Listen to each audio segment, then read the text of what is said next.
In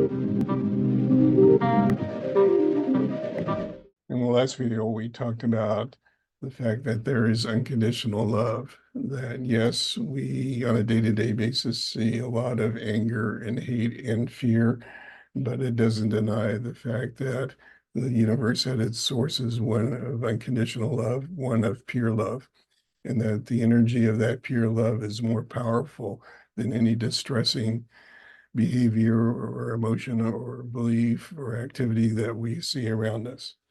So the question then becomes, how do we tap into that unconditional love, that pure love?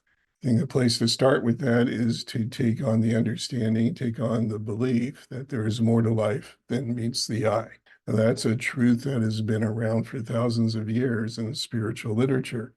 If you go back to the Indus Valley and the beginnings of Ayurvedic tradition and medicine, there is a description of how there's chakras down the body. Those chakras are energy centers, understanding that the body was energy.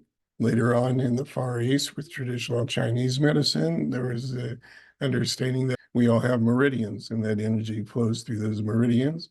And that as you balance the energy within the meridians using acupuncture, Tai Chi, other methods, then you improve your physical and emotional well-being. So we can set those things aside in the West with the beginning of the scientific revolution.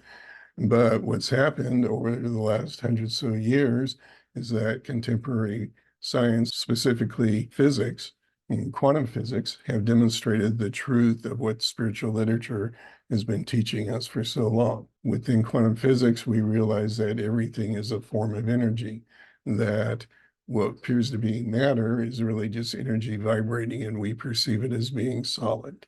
And that within the cell of each of our bodies is the mitochondria, which is like a power source that is activating and keeping the biochemical response happening there. So energy is fundamental to life. So how do you tap into that? Well, we go back to spiritual literature and understand that it's often long been taught that we have an inner light or a pilot light or a higher self or life force or whatever name we want to give it.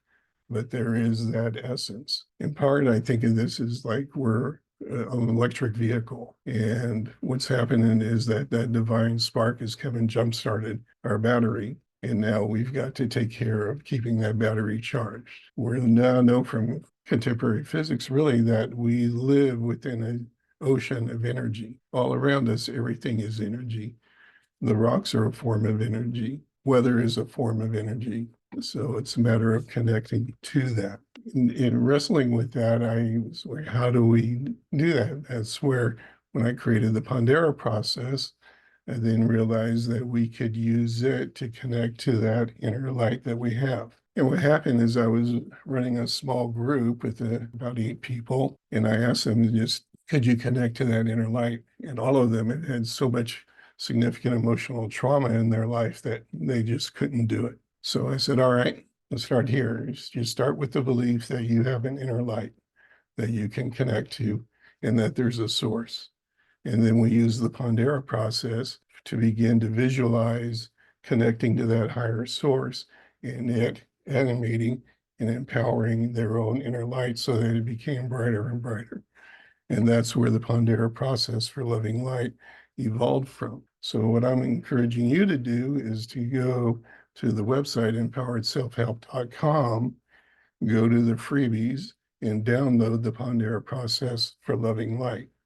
When you use that, you will be able to connect to that which is more than yourself. You will be able to connect to that life force.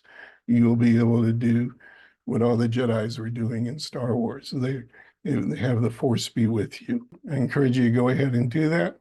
And then what I'm going to do in a couple of days, we'll release another video where I'll just walk you through the process. Go ahead, go to the website, click on the freebies tab, download the Pondera process for loving light, and I'll see you in the next video. If this has been helpful to you, I ask you to scroll down, leave a comment, and then if you like, give us a thumbs up. All right, may the force be with you and be well.